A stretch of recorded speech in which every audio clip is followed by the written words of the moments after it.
Bismillahirrahmanirrahim. Esselamu aleyküm ve rahmetullahi teala ve berekatuhu. Selamun aleyküm şeyhine. Aleykümselam ve rahmetullah. Podcast serimiz devam edir. Əziz və dəyərli izləyicilər, sizdən gələn sualları şeyximizdən soruşub sizlərə cavabları bölüşəcəyik. Yazıçılardan biri yazıb ki, sələflərin bəzi iddiaları var ki, məsələn onlar Allaha əl-qol nisbət verirlər. Yəni təcsimə qidəsidir. Və bizə də deyir sual verirlər ki, yaxşı, sizə gəl bunu qəbul eləmirsinizsə da, bəs onda Allahın görməyini, eşitməyini, bu sifətləri necə təvil edirsiniz? Nə ilə görür və nə ilə eşidir? Çox təəssüflər olsun, doğrudan həqiqi mənada. Yəni, qədimdə mücəssimələr, indi vəhabilər hələ də yəni, başa düşmək istəmirlər ki, Quran-ı Kərim başdan başa bəlağət, fəsahət kitabıdır. Bədii ifadələrdir. Öndə dərsdə deyirdim. Tutaq ki, məsələn deyək. Quran-ı Kərim deyir ki, Hunnə libasul ləkum və entum libasul ləhun. Qadınları sizin paltarlarınızdır, siz də qadınlarınızın paltarısınız. Yəni bu sözün zahirini götürən. Yəni, kişi arvadı nəyinə geyir, arvad da kişi nəyinə geyir. Bu nə sözdür? Amma Quran libas deyir. Əgər sözün zahirinə qalsa, libas yəni paltar. Bu bir təbirdir, bu bir ifadədir. Ərəb dili başdan başa məcazdır, kinayədir, istiarədir. Nə bilim deyək, bədii üslublardır. Xülasə, yəni hələ də bunlar qalıblar o geri zəkalılarındakı Allahın gözü, Allahın nə bilim qıçı, Allahın nə bilim başı, Allahın üzü. Deyir, bunlar hamısı kinayədirlər, hamısının mənası vardır. Tələbə qardaşlardan biri qəşəng bir söz dedi. Deyir ki, Vəhabi ilə bəhs eləyirdi. Dedi ki, gərək nə Quranda gəlibsə, dedim onda sizin Allah'ın belə çıxır ki, Quran deyir ki, kullu şeyin halikun illa vəchəh. Allahın üzündən başqa hər şey həlak olacaq. Allahın başı da yanacaq, beli də yanacaq, qıçı da yanacaq, qalan bir dənə üzü olacaq. Qəbul eləyirsən, sən desən ki, Quranın zahiri, Quranda deyir ki, Allahın üzündən başqa hər şey həlak olacaq. Onda Allahın üzü qalacaq, nəuzubillah, qalan hamısı öləcək, gedəcək, həlak olacaq. Durdu, bax desin. Bədbəxt oğlu bədbəxt. Necə ki, burada qəbul eləmir. O bilər də onun günündədir. Əldə, üzüdə, o birisi hamısı olar, hamısı kinayələrdirlər. Xülasəm. Bunların hamısının mənası var və müfəssirlər danışıblar. Və bizdəki neçə il bundan qabaq bir dövrə demək olar ki, sifatul xəbəriyyədə Allahın üzü nədir, gözü nədir? Geniş şəkildə bir 30 dərs, 40 dərs bəlkə də səs yazıları hələ də qalır bəzi qardaşlarda. Yəni geniş şəkildə danışmışam onu, yəni saatlarla, yəni həftələrlə.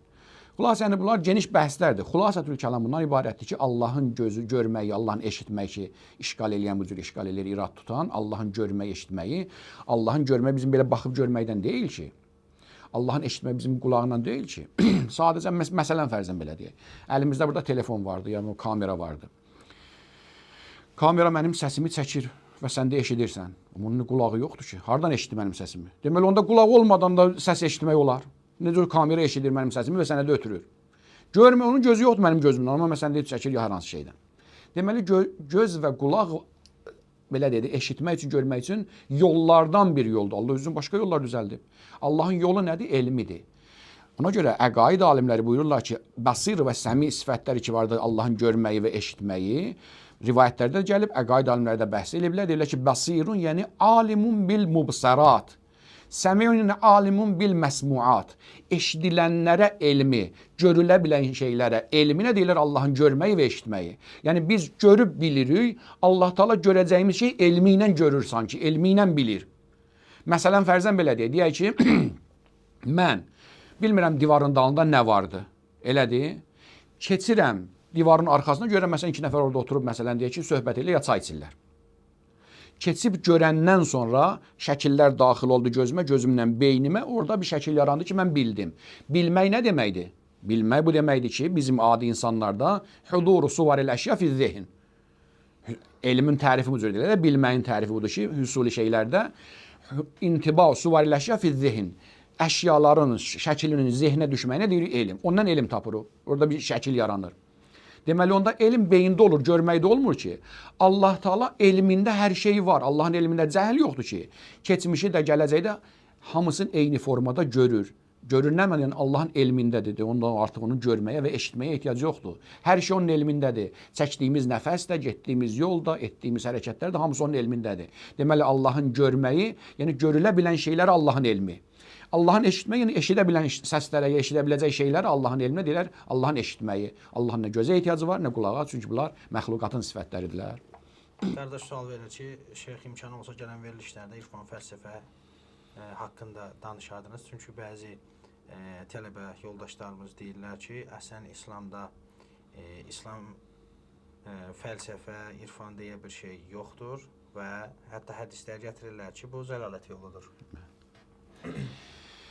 Ümumən belə deyək də tarix boyu, yəni təxminən İmam Zaman əleyhissalamın qeybəti suğrasından başlayaraq üzü bu tərəfə irfan və fəlsəfə həm pislənibdi bir dəstə alimlər tərəfindən və bir dəstələrin tərəfindən qəbul olunubdu.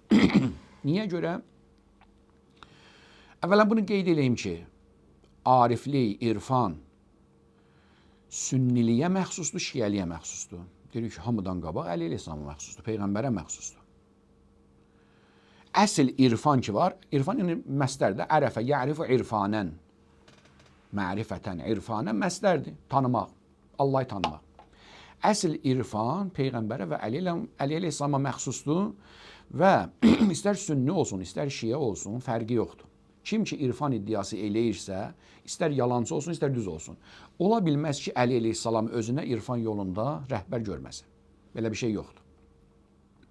Nə qədər sufilərdən danışırsan, danış, sünnilərdən, fərqi yoxdur. Hamısı, heç birisi deyə bilməz ki, mənim irfanda məsələn böyüyüm Ömərdir, ya Əbu Bəkirdir, ya məsələn Muaviyyədir. Belə şey yoxdur.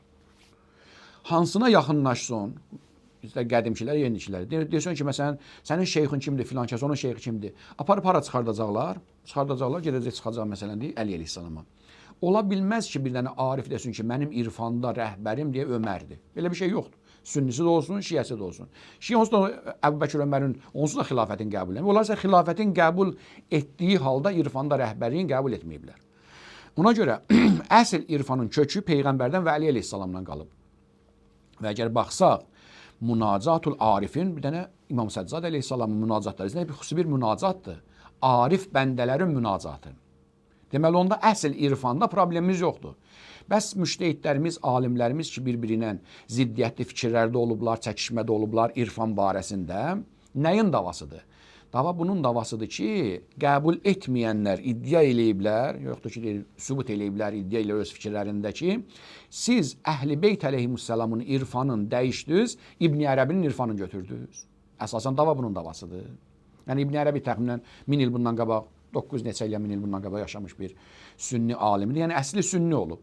İndi öləndə şiə ölübdür, nə ölübdür, Allah bilir. Xülasə İbn Ərəbi şəxsiyyəti çox müəmmalı bir şəxsiyyətdir. Çox nadir bir şəxsiyyətdir. Bir dəstəsi o qədər qaldırırlar elə ki, Allahın ən böyük vəlisidir. Allahın ən böyük salih quludur. Övliya Allahın ən böyüdür. Bir dəstə deyib ki, kafirlərin ən kafiridir, ondan kafiri yoxdur. Yəni tarixdə bu cür adam tapmaq çətin olur ki, az bir adam ki. Bir dəstəsi desin kafirlərin ən pis kafiri İbn Ərəbidir. Bir desin ki, ariflərin, Allah'ı tanıyanların, Allah'ı sevənlərin ən böyüklərindən biri İbn Ərəbidir. Yəni çox qəliz bir şəxsiyyəti vardı. Həqiqəti nədir Allah bilər. Sevənləri, bəyənənləri, onun yolunu gedənlər onu Allahın vəlisi, övliyası görürlər və deyirlər, siz başa düşmədiniz İbn Ərəbi nə dedi. Kafir çıxardana deyir ki, biz yaxşı başa düşdük, siz başa düşmədiniz, o Allahın kafir bəndəsidir və Allah küfr eləyib, filan şey deyib, filan şey deyib. Deməli, əsl irfanda, fəlsəfədən danışmıram, əsl irfanda problemimiz yoxdur. Əsl irfanın kökü Əhl-i Beyt əleyhissalama qayıdır. Allahın kitabı, Peyğəmbərin sünnəsi, Əli əleyhissalamın hədisləri, kəlamları, qoyduğu yol, getdiyi yol. Amma sonraki mərhələdə ki, təxmin edim İbn Ərəbidən sonra dava düşdü ki, görəsən, şiə irfanı Əhl-i Beyt əleyhissalamın yolundan inhiraf eləyib, getdi sufilərin tərəfinə, yəni başda İbn Ərəbi və onun timsalında olan, məsələn, Cəlaləddin Rumisi, nə bilim, Şəms Təbrizi, nə kimlər yolundan, yəni o iddia eləyənlər, bu cür iddia eləyirlər ki, siz Əhl-i Beyt əleyhissalamın saf irfanını buraxdınız, getdiniz kimin tərəfinə? İbn Ərəbi və onun ardıcıllarının tərəfinə. Qarşı tərəfdə deyir ki, yox, onlar da elə kökün hardan götürübdür? Əli əleyhissalam siz başa düşmədiniz. Və bu artıq belə deyim, bu məsələnin yerinin bəhsi deyil ki, deyəm mən WhatsAppda səs atam, yaxud da ki, deyək, YouTube'da 5 dəqiqə danışam. Bu 1000 ildə əgər bu problem həll olmayıbsa, deməli onda həll olmayacaq. Ta İmam əleyhissalam gələnə qədər bu şey davam eləyəcək. Əgər kökü kəsilmirsə, heç kəs də kökünü kəsə bilməyəcək. İmam əleyhissalam özü gələndən sonra mümkündür, özü hökm eləyəcək ki, məsələn deyək, bu dəstə düz deyil ya bu dəstə. Niyə? Çünki hər iki tərəfin əlində məsələn deyək, özü üçün tutarlı dəlillər vardı. Qəbul eləyən də xüsusi dəlillərə söykənir ki, mən düz eləmişəm, haqq eləmişəm, mən elə Əhl-i Beytin yolundayam. Rədd eləyənlər də siz, məsələn də ki, siz Əhl-i Beytin yolundan çıxmısınız, onların da öz dəlilləri vardı. Ona görə də bu məsələ həll olmayacaq. Məsələn, misal deyək ki, irfanı qəbul eləyən alimlərin başında Şeyx Cavadi Amili, Allah hifz eləsin. Hal-hazırda mərcəyi təqliddir və Şiənin fəlsəfəsində, irfanında, deyək, əqliyyatında ən yuxarı səviyyəli bir alimimizdir ki, zahirən ondan yuxarı birini mən tanımıram, demirəm yoxdur. Yəni Şiənin təfsirində və əqliyyatında mən ondan yuxarı bir alim tanımıram. Biğaddı nəzər, mən onun fikrindən razıyam, narazıyam, başqa bir şeydir. Yəni vicdan bunu tələb edir ki, ən yuxarı bir səviyyəli bir alimimizdir. Eləcə də qarşı tərəfdə də məsələn deyək, Seyyidan, Ayətullah Seyyidan ki, fəlsəfə və irfanı qəbul eləməyən müştəhidlərin böyüdür. Nəcəf nədir, Məşəd alimlərindəndir. Bu da böyük nəhəng bir dənə özünə görə səviyyəli alimdir. Yəni hər ikisi öz səviyyəsində bir dolu alimlərdirlər. Bunların bəhsi olubdur irfan fəlsəfənin düzlüyündə. Yəni təsəvvürlə ki, qəbul eləyənlərin böyüylə qəbul etməyənlərin, rədd eləyənlərin böyükləri iki dənə nəhəng. Gəliblər qabaq-qabağa. Və bir neçə cələsədən sonra, neçə indi gün çəkib söhbətləri, Şeyx Cavad Amili çəkilir. Mən bir məqalədə oxudum, bu hadisə olub mümkündür, bəlkə də 15-20 il bundan qabağın sözdür. Şeyx Cavad Amilini tərifləyən, sevən, məsələn deyək, tələbələrindən biri, onun müridlərindən biri, şeyxə bir, belə deyək də, yəni, sanki cilayə məktubu yazır ki, sən bizim başımızı aşağı elədin, abrımızı tökdün, qarşı tərəf, məsələn deyək ki, Seyyidan məsələn deyək, məğlub elədi, Şeyx Cavad Amilini belə lorad edəsə, məsələn biz deyək, nəuzubillah, yıxıb sürüdü, bu həddə də yəni. Niyə görə sən çəkildin, niyə görə çəkildin? Şeyx Cavad Amil ona cavab yazır, deyir ki, Seyyid, Allah hifz eləsin, yəni Ayətullah Seyyidan, məndən tələb elədi, bir neçə tələb elədi bəhsi, bir neçə dəfə etiraz elədim. Sonra deyir ki, axırda üzüm gəlmədi, Peyğəmbər balasıdır, Zəhra balasıdır ki, hədisdə vardı ki, Seyyidlərin belə deyək, tələbini rədd eləməyin. Var, neçə dənə hədisimiz var ki, mən balalarımın tələbini rədd eləməyin. Deyir ki, Peyğəmbər balası da Seyyid olduğu üçün deyir, artıq 2-3 dəfədən sonra rədd eləyə bilmədim, məcbur qaldım, qəbul eləyəm. Diqqətən sözümə. Şeyx Cavad deyir ki, bir neçə cələsə söhbət eləyəndən sonra gördüm ki, bizim danışdıqlarımızdan bunun xəbəri yoxdur. Bu öz başa düşdüyünə etiraz eləyir. Yəni o müqəddimat şeylər ki var fəlsəfədə, irfanda, gen deyirəm, mən oxuduğumu deyirəm və mümkündür çıxardıb məqaləni də göstərə bilərəm internetdən bir dənə, hardan deyirsən. Yəni Şeyx Cavadın sözünün xülasəsi bundan ibarətdir ki, yəni bizim irfanda, fəlsəfə dediklərimizdən sanki başqa şeylər başa düşüb. Öz başa düşdüyünə işgal edir, bizim başa düşdüyümüzə yox. Bizim dediyimiz başqa şey, bizim məsələn fərzən deyək. Mən deyirəm ki, eşq filan şey deyirəm, o eşqdən də məsələn filan şeyi başa düşür. Və mənim başa düşdüyümü başa düşməyibsə, öz başa düşdüyünə etiraz eləyirsən, mən ona necə bəhs eləyim ki, əslən tamamilə terminlərimiz, istilahlarımız başqa-başqadır.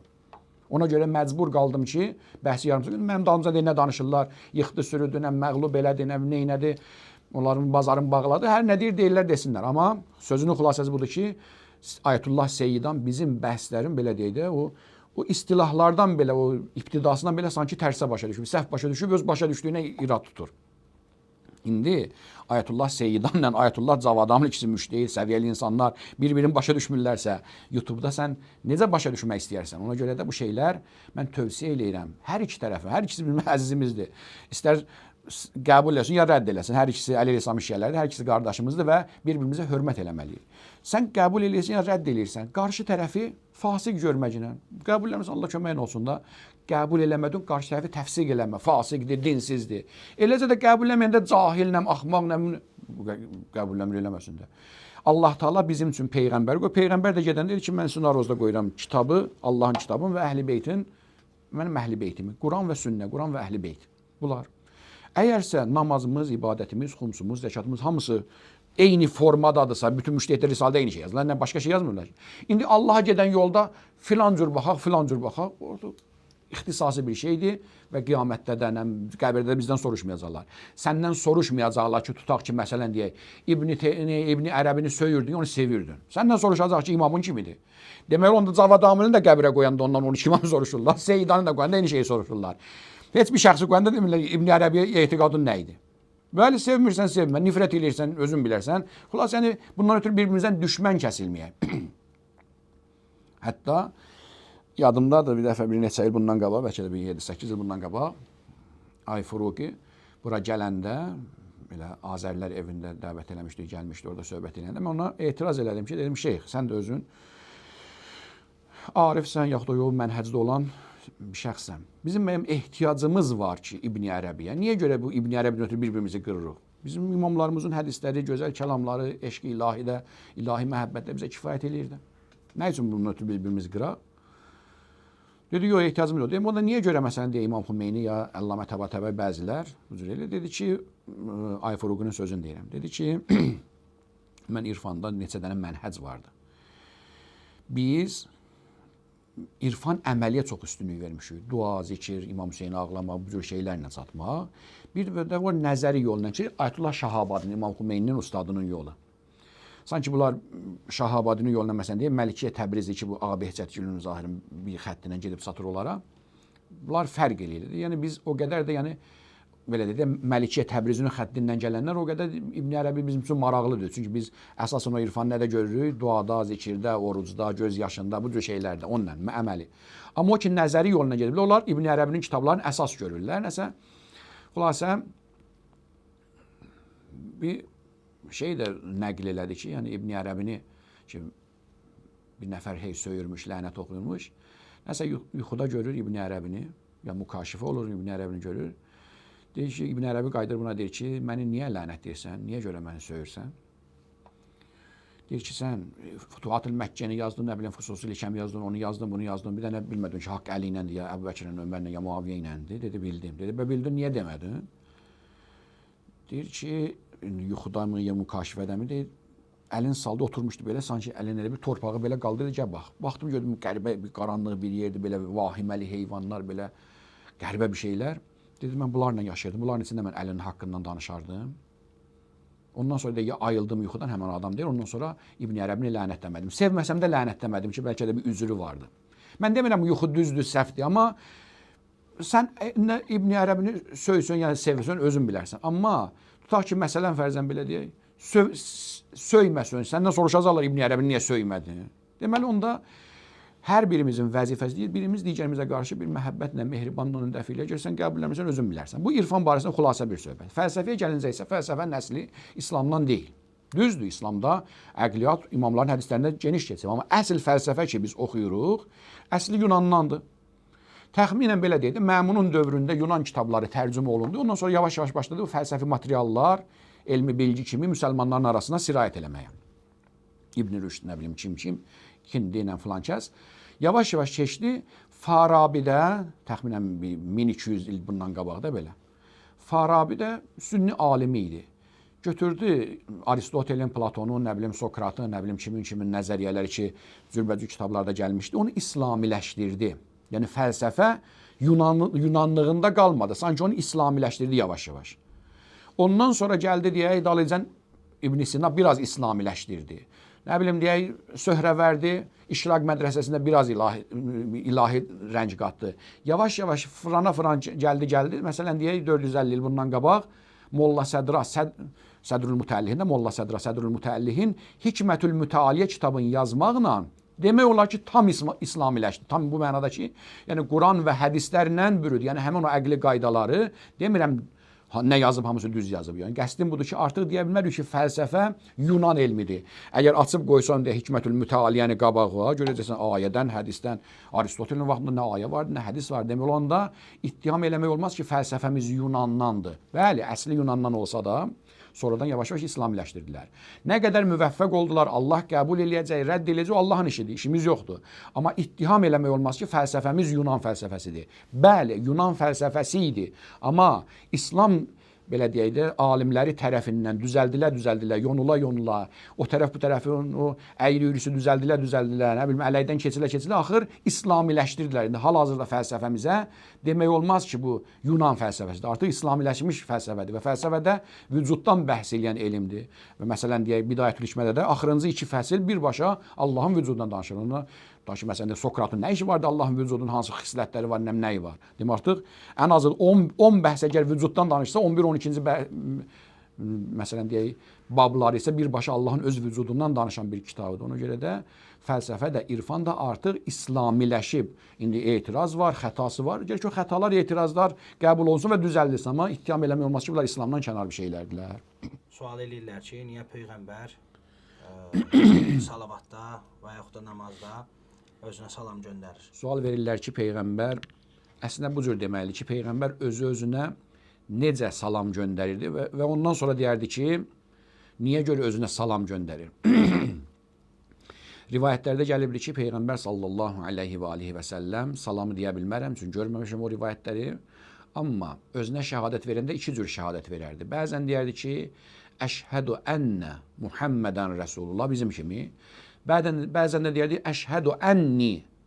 Yəni, həqiqətən mən Muhamməd Allahın elçisiyəm. Yəni, bəzən bizim kimi ənnə deyərdi, bəzən ənni deyərdi. Yaxşı, niyə bu cür eləyirdi? İstər salamda olsun, şəhadətdə olsun. Ümumən, dini ayinlər əksər hallarda təvqifidir. Nə deməkdir təvqifi? Yəni, Allahdan bir sistematik formada bir proqram gəlir. O proqrama əməl etməlidir. Necə ki, məsələn deyə, biz namaz qılanda başlayırıq, azan deyirik, iqamə deyirik, təkbirətül-ehram namaza daxil olur. Peyğəmbər də o cürdür. Yəni, əvvəlül muslimin Quran deyir ki, Peyğəmbər deyilən, mən müsəlmanların birincisiyəm. Yəni, cəmaata nəyə əmr eləyirəmsə, onlardan qabaq özüm eləyirəm. Cəmaata nəyə qadağan eləyirəmsə, onlardan qabaq özüm çəkinirəm. Eləcə də, namazı Allah Taala bu cür istəyib ki, Peyğəmbərin şəriətində namaz bu cür olsun. Yəni, yeni bir namaz çıxarda bilməzdi ki, Allah Taala bu cür istəyib. Ona görə təşəvvüdə çatanda dedi, və əşhədu ənnə Muhammədən Rəsulullah. Yəni, necə ki, biz deyirik, yoxsa ənni Muhammədun Rəsulullah. Və burada da qəribə gəlməsin ki, necə öz-özünə şəhadət verir, necə özünə salam göndərir. Peyğəmbərdən böyük Allah var, öz-özünə şəhadət verir. Allah Taala Ali İmran surəsində buyurur ki, şəhidəllahu ənəhu la ilahə illəhu vəl məlaikə. Allah şəhadət verir ki, məndən başqa Allah yoxdur. Əgər Allah öz-özünə şəhadət verirsə, özünü iqrar eləyirsə, Peyğəmbər də özünü iqrar eləməlidir. Deməli, onda burada qəribə bir şey yoxdur. İbadətlər təvqifidir. Gərək Allah necə istəyibsə o cür icra olunsun. Peyğəmbər də o cür icra eləsin, onun ümməti də. Növbəti sual şeyxinə sual edirlər ki, Quranda bəzi ayələr var ki, yəni mənası burası çaşdırıcıdır ki, məsələn onlardan da biri Allah insanları çaşdırır ayələri, ayələr var. Və izləyicimiz də yazıb ki, nəyə görə Allah bunu eləsin ki, insanları niyə çaşdırsın ki, buna nəyə ehtiyac var? Gözəl sualdır. Sadəcə olaraq bilmirəm indi bu bizim dərslərə, bizim deyəndə hökmə deyim mən olam, yəni hər hansı bir şiə aliminin, şiə tələbəsinin, ruhanisinin əgər təvhid barəsində olan dərslərinə baxırlarsa, gərək bu şübhənin yeri olmamalıydı. Çünki qəza o qədərdən söhbət açan hər bir tələbə, hər bir ruhani, hər bir nə bilim alim bu məsələyə toxunur ki, Allah Taala Qurani Kərimdə bir neçə yerdə deyir ki, yudillullahu men yəşə və yəhdi men yəşə. Allah istədiyin zəlalətə salır, azdırır, istədiyində hidayət edir, düz yola çəkir. Niyə Allah məni azdırsın ki? Bu birbaşa bağlıdır Allahın qəza və qədər məsələsinə. Qəza və qədəri tam həqiqətin məsumdan başqa heç kəs başa düşə bilməz. Amma bizim səviyyədə, biz də, bizdən başqaları da dərslərdə demişik və qayıt dərsləri də vardı orada. Yadımda deyil hansı dərsdədir, amma baxsalar, həmən mövzulara işarə eləyəndə geniş şəkildə danışmışıq orada. Xülasə var, deyirəm, 4-5 belə deyək, dəqiqə ərzində, əziz bacı və qardaşlar diqqət eləsinlər ki, o da bundan ibarətdir, əgər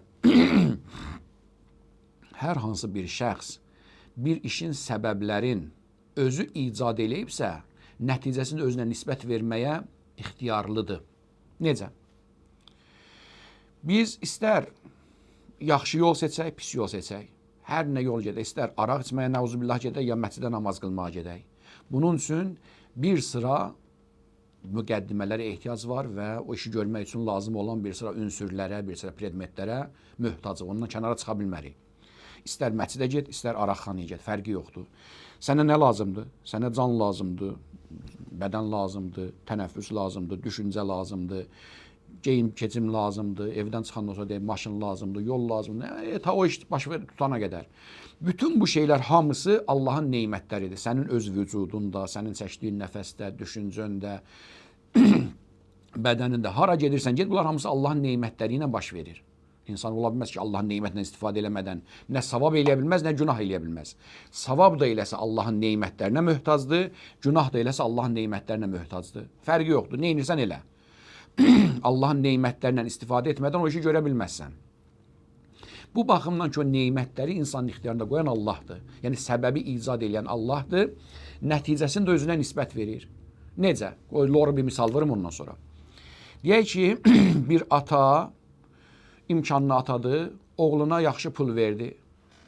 Maşın istədi, aldı, pul istədi, verdi. Bu yaxşı həyat, bu pul, nə bilim, bu imkan, bu zənginlik yavaş-yavaş uşağı xarab elədi. Getdi məsələn, Allah eləməmiş, qumara qurşandı, nə bilim, narkotika qurşandı, arağa qurşandı, caydı, azdı yolla. Sonra deyəndə oğlum belə eləyir, qayıdır, ata belə deyir, deyir ki, onu mən pozdum. Əslində heç bir ata istəməz, amma özünə götür ki, mən pozdum. Nəyə görə deyim mən pozdum? Yəni o pulu ona verməsəydim, o maşını onun ixtiyarında qoymasaydım, gedib o yerə çıxmazdı. Bu baxımdan ki, nəticənin bir səbəbi var. Səbəbi icad edən atadır. Həmən o günahı da özünə nisbət verir. Deyir ki, onu mən pozdum, o uşağı mən pozdum, o pozulmazdı, mən pozdum onu. Amma həqiqətdə ata istəmir uşaq pozulsun. Yəni mən o səbəbləri onun ixtiyarında qoymasaydım, pozulmayacaqdı. Ona görə, nəticəyə görə səbəbin bu icad elədiyini özünə nisbət verir. Əksi də həmçinin. Tutaq ki, məsələn, deyək, bir oğlan atasının pulundan yaxşı istifadə elədi, məsələn, getdi, nailiyyətlər əldə elədi. Ay, ata, mən belə deyək, qələt elədim, mən elədim.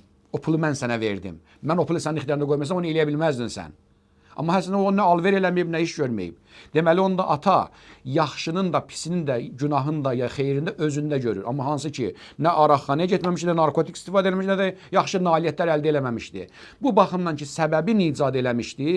Əgər o pulu onların ixtiyarında qoymasaydı, o işlər alınmayacaqdı. Ona görə, nəticəyə görə səbəbin özünə nisbət verir. Deməli, insan günah eləməyə gedən zaman Allah ona düşüncə verdi, ağıl verdi, nə bilim, arağı xəlq elədi, nə lazımsa hamısını xəlq elədi.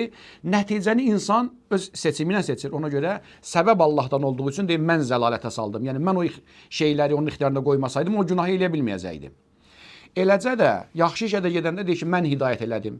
Deməli, Allah Taala nə insanın əlindən tutub məscidə aparmır, nə də araqxanaya aparmır.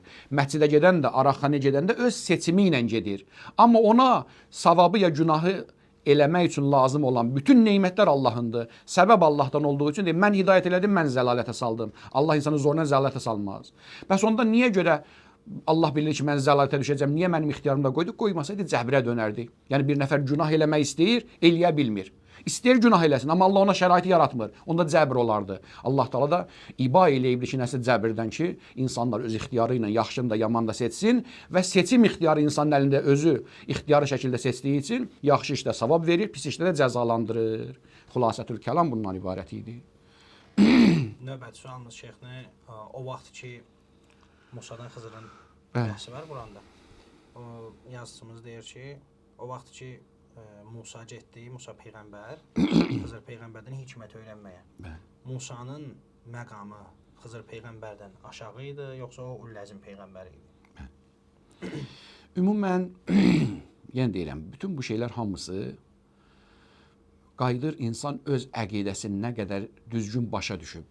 Adətən insan əqidəsini düzgün başa düşəndə bu cür şübhələr çox rahat həll olur. Əgər əqidəni insan düz başa düşməyəndə, görürsən ki, bir problem dayacan başqa problem gəlir. Əgər insan bu cür başa düşsə ki, əvvəlcədən Peyğəmbərin də imamın da özündən heç nəyi yoxdur. O da sənin kimi, mənim kimi insandır. Hər nə varsa hamısı Allahdandır. Allah onu Peyğəmbər eləyib, Allah ona elm verib, Allah ona hidayət verib, Allah ona kitab verib, Quran verib, Tövrat verib, İncil verib.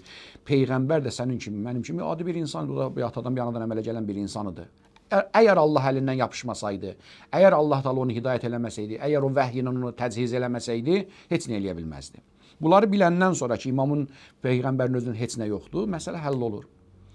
Allah Taala kimə nə istəyirsə onu verir. Hələ mən Xizr ilə Musa əleyhissalam qissəsinə gəlməmişdən qabaq qoyuram kənara. Quran başqa bir qissədən danışır. Süleyman əleyhissalam ilə Hudhuddan. Allah Taala sevib seçdiyi Süleymana bir elmi verməyib, bir dənə quşa verib, Şanapipiyə o elmi verib. Hudhud yəni Şanapipi. Şanapipi həmən o məsələ barəsində Süleymandan çox bilir. Niyə? Çünki Süleymana verilən elm Şanapipiyə verilməmişdi. Şanapipiyə verilən elmi Allah Süleymana verməmişdi, selamullahi aleyh. Niyə? Nə səbəb? Onu da özü bilir, nə üçün verməmişdi. %100% Musa əleyhissalam Xizr əleyhissalamdan 1000 qat yuxarı peyğəmbərdir. O ləzim peyğəmbər idi. Amma Allah Taala bəzi hallarda, bəzi peyğəmbərlərin, bəzi bəndələrin, bəzi övliyaullahı hidayət eləmək üçün, onu daha da haqqa, daha da belə düzgünlüyə sövq elətdirmək üçün bəzi mərhələlər keçməlidir. Necə ki, Peyğəmbər sallallahu aleyhi və aleyhi və səlləm buyurur ki, Əddəbəni Rəbbi fə əhsənə tə'dibi. Rəbbim məni ədəbləndirdi, nə gözəl ədəb verib mənə. Bu, Musa üçün bir ədəb mərhələsi idi. Çünki Musa Peyğəmbər də olsa insandır, bəşərdir. Bir anlığa məsələn deyək, bəzi rivayətlərdə zehnindən keçdi ki, Allah ki məni bu qədər əzizdədir, heç kəsə vermədiyim, məsələn Tövratı mənə verdi, Tövrat mənim üçün nazil oldu, nə bilim deyək, Allah məni Kəlimullah elədi, birbaşa məndən danışdı, filan filan filan, bu möcüzələrlə məni gətirdi, xəlq elədi. Görəsən məsələn deyək, məndən bilikli bir bəndəsi də var. Sanki içində bir balaca özündən razılıq, özün bəyənməklik yaratdı. O da insandır, o da bəşərdir. Dərhal Allah Taala yapışdı əlinə. Gördü ki, Musa əleyhissalam sanki büdrəyir, tutdu əlindən ki, gəl mən səni aparım bir nəfərin yanına. Görəcəksən ki, səndən aşağıdır.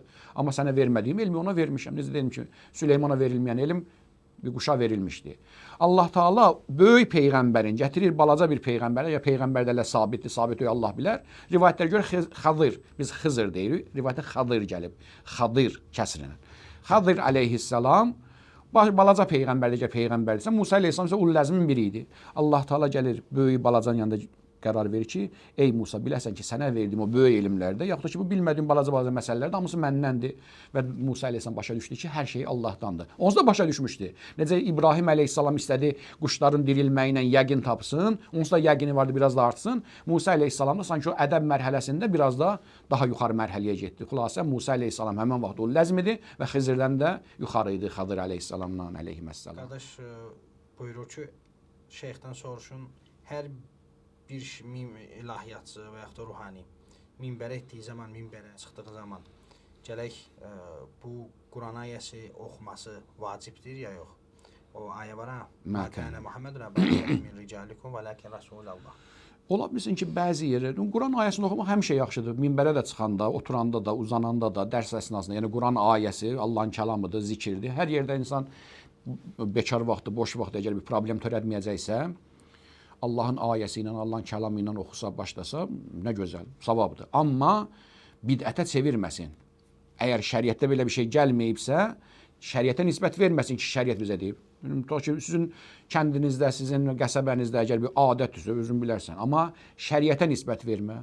Məsələn deyək, yardımlı Yamasallı bölgəsinin ya Bakı yerlərində, yəni Azərbaycan bir sıra bölgələrində ki, məsələn deyək, mən olmuşam təbliğdə, ya minbərdə olmuşam.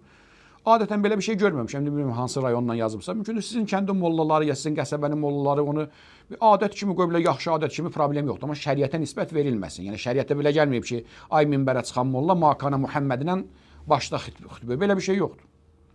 Ta ki Əli əleyhissalamın Nəhcül Bəlağəsi əksərən Əli əleyhissalamın xilafəti dövründə minbərdə oxuduğu xütbələridir ya cümə namazlarında xütbələr. Harda görsən ki, Makana Muhammədlə başlasın. Əgər şəriətdə olsaydı hər hansı xütbənin başında o cür başlayardı. Deməli onda əlavə xütbələrlə, yəni Əli əleyhissalamın gözəl xütbələrindən başlar. Nə ilə başlayırsan başla.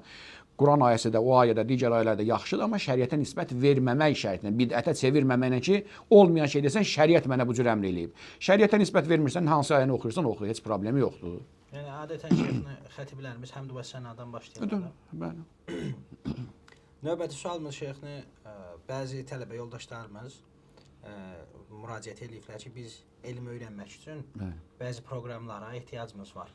O proqramlarda məsələn yüklədiyimiz proqramlarda və yaxud da o saytlarda ödənişlidir. Amma bunun başqa yolları var.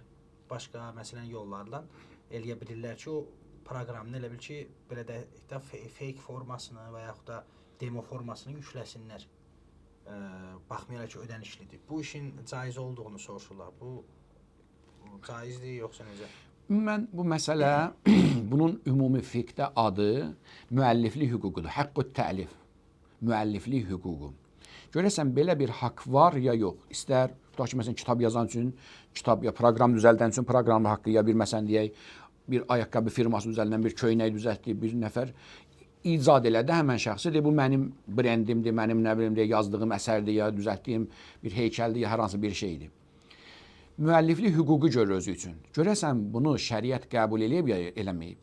Müştəhidlər arasında ixtilaflıdır. Ta ki, məsələn deyək ki, İmam Xümeyn deyirdi ki, belə bir haqq zahirən sabit deyil.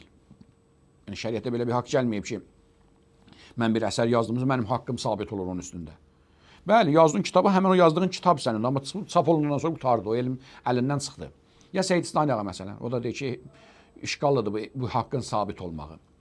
Amma Xamni ağanın istiftalarından bu cür başa düşülür ki, sanki Xamni ağa haqqı təlifi müsəlman ölkələri üçün şərt olaraq görür. Yəni əgər müsəlman yazdığı kitabdır, müsəlman düzəltdiyi əsərdir, hər hansı bir əşyadır, Gərək onu neynəsin? Haqqı gözlənsin. Ehtiyat vacibə görə müsəlman ölkələrində müsəlmanın düzəltdiyi, yazdığı kitabda, proqramda onun hüquqları gözlənilir. Kafir ölkələrinin, yəni kafirlərin düzəltdiyi indi proqramdır ya yazdığı kitabdır, əsərdir, ondan istifadə etmək üçün qayıdır dövlət qanunu. Yəni xülasən Azərbaycandakı təqlid olunan əsasən Xamneyə ilə Staniağadır. Bunların hər ikisinin nəzəri budur ki, əgər xarici proqramlar ya xarici kitablardır ki, kafirlərindir, yəni bizim də müsəlmanların deyil, əgər bir nəfər qeyri-qanuni ondan istifadə etmək istəyirsə, baxmalıdır dövlət qanunlarına. Əgər dövlət həmin o hüququ qoruyursa, onda gərək riayət eləsin dövlət qanunu pozmamaq üçün.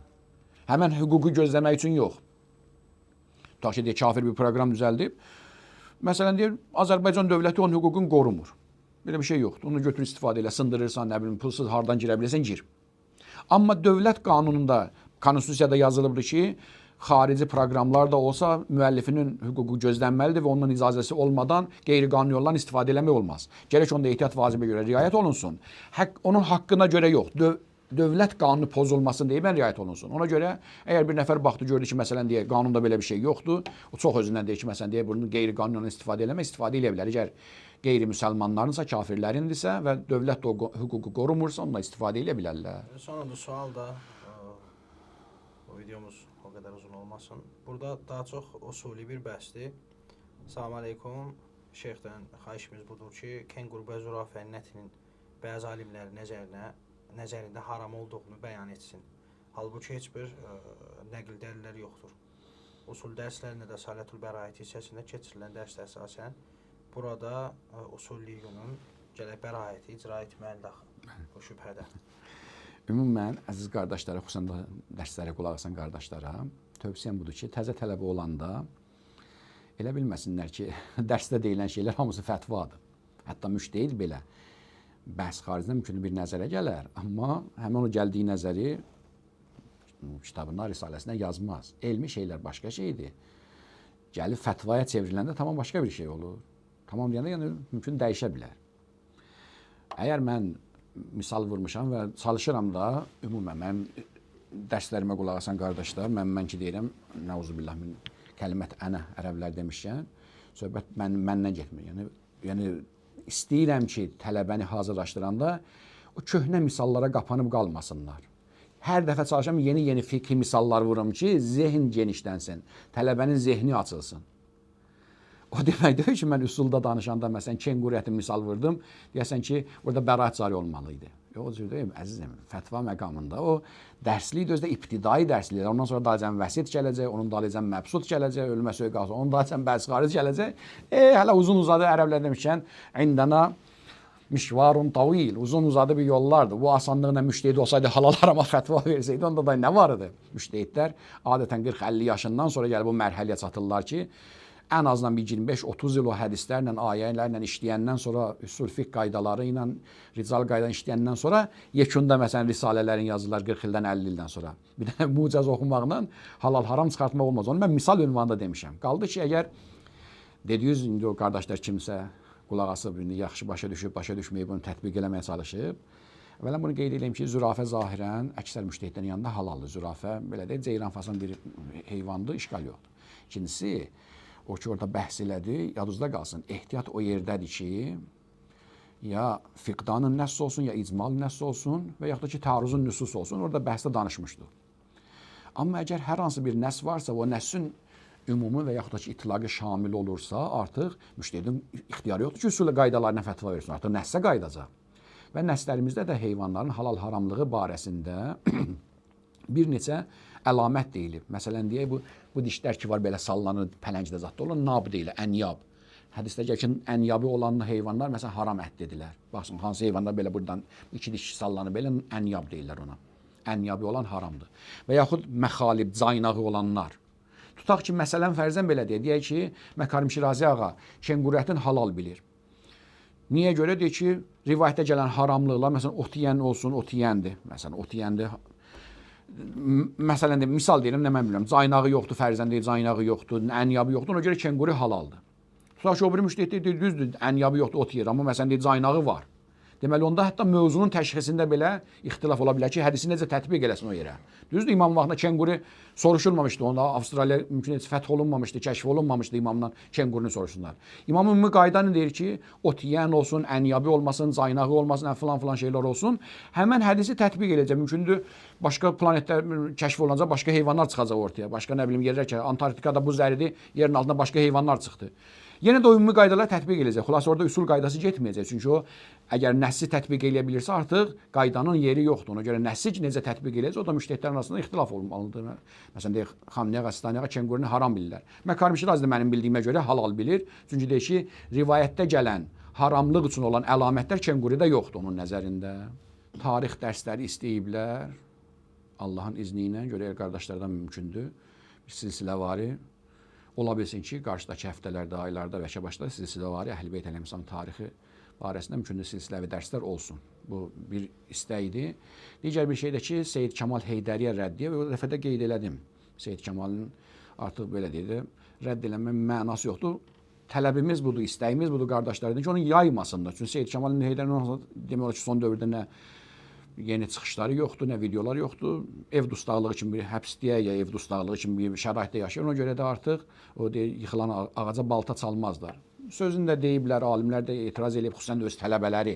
Məsələn, misal deyək, Şeyx Həsən Talal, Seyid Kamalın ən yaxın tələbələri olub ki, mümkün 20-30 il bir yerdə olurlar və Seyid Kamalın əksər kitablarında dediyi dərsləri də yazıb kitab alına salan öz tələbəsidir. Öz tələbəsinə rəddiyələr deyib, nə problemlər yaşayıblar. Yəni, məsələn, deyib, baxsız YouTube-da özü öz səsi ilə məktubunu da oxuyur ki, Seyid, məsələn, deyir, ustad, mən istəməzdim, məsələn, bu yerə gəlib çıxsın ki, neçə illik ustadıma qarşı, məsələn, bu sözləri yazan, bu sözləri deyəm. Xülasə, yəni, öz ən yaxınları belə Seyid Kamaldan üz çevirdilər, ona rəddiyə dedilər, neçə illər onunla bir yerdə duz çörək kəsmiş, onun, məsələn, deyək, atabala kimi böyümüş insanlar belə Seyid Kamaldan üz çevirdilər. İndi Azərbaycanda 5 dənə, 3 dənə, məsələn, deyək, təzə tələbə durub o videolar tərcümə eləməklə Seyid Kamal yaymanın heç bir fayda ortaya çıxmaz. Əksinə, zərbə vurar şiəyə. Ona görə də tövsiyə eləyirəm təkidlə o qardaşlara ki, o videoları paylamasınlar və başdan deyirik ki, hər yerdə ki, gördünüz ki, bir insan müştəhidlər tərəfindən qınanılıbsa, ən azından ehtiyat, bəlkə də onun dediyi düzdür, Allah bilər, amma ehtiyat bunu tələb eləyir ki, onun fikirlərindən çəkinilsin.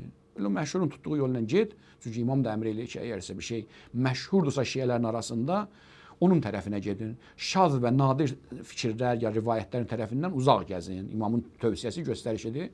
Geniş bəlkə danışmışdı o dərslərin birində. Demirəm, Seyid Kamaldan danışır. İmam ümumi qayda deyir ki, o ki, şiənin arasında rəvayətdir, nəzərdir, məşhurdur, şiənin əksəriyyət o tərəfə gedir, onun tərəfinə gedir. O şaz tərəfə yönəlməyin.